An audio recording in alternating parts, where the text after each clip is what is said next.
Assalamualaikum warahmatullahi wabarakatuh.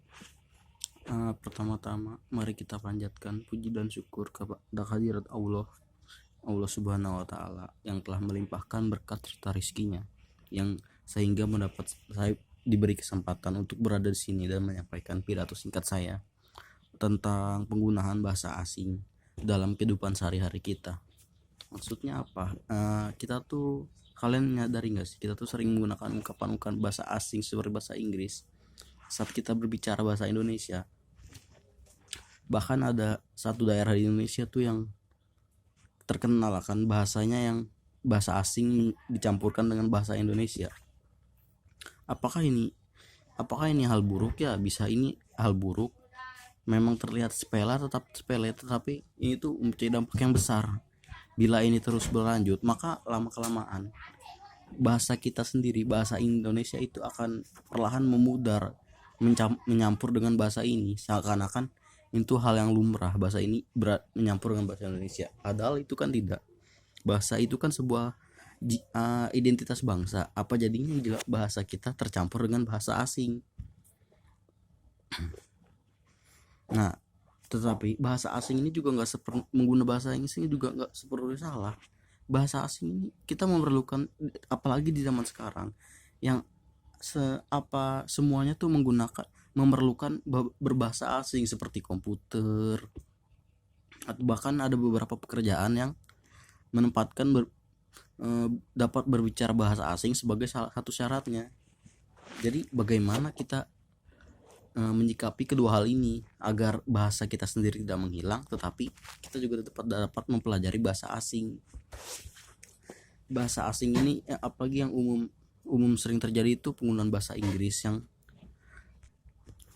kalau menurut saya cara kita untuk menyelesaikan permasalahan itu, kita tetap bisa menggunakan bahasa asing, tapi kita perlu tahu tempat dan kondisi tertentu gitu. Kita tidak bisa menggunakan bahasa asing kan kita menggunakan bahasa asing dalam sehari-hari kan itu untuk berupaya kita dapat mempelajari atau menguasai bahasa asing itu, seperti bahasa Inggris, bahasa Korea dan lain-lainnya. Misalnya kan kalau ada, jadi kita tuh harus tahu kondisi dan tempat tertentu bila kita ingin menggunakan bahasa asing tersebut. Contoh di antara teman kita atau dengan teman kita yang memang sedang belajar bahasa asing juga, atau dengan orang lain yang memang menggunakan bahasa asing. Kita nggak bisa dengan orang asing, bukan orang lain yang tidak kita kenal, kita menggunakan ungkapan bahasa asing ini. Mereka bisa melihat kita dengan aneh gitu kalau ada orang Indonesia ngomong pakai bahasa asing, dan itu juga bisa membuat orang yang belajar menggunakan asing itu dipandang jelek. Jadi seperti yang tadi, kita harus tahu kondisi dan tempatnya saat kita sedang berbicara bahasa asing. Kondisi seperti apa ya, dengan teman, dengan orang yang sedang mempelajari bahasa asing juga, atau saat kita belajar, kita tidak boleh menggunakan bahasa asing saat bertemu orang yang tidak kita kenal. Apalagi kan aneh gitu kita menggunakan bahasa asing pada orang yang lebih tua saat kita membeli sesuatu. Jadi itu tadi yang dapat saya sampaikan. Begitulah pidato singkat saya. Mohon maaf atas banyaknya kekurangan dalam pidato saya. Wassalamualaikum warahmatullahi wabarakatuh.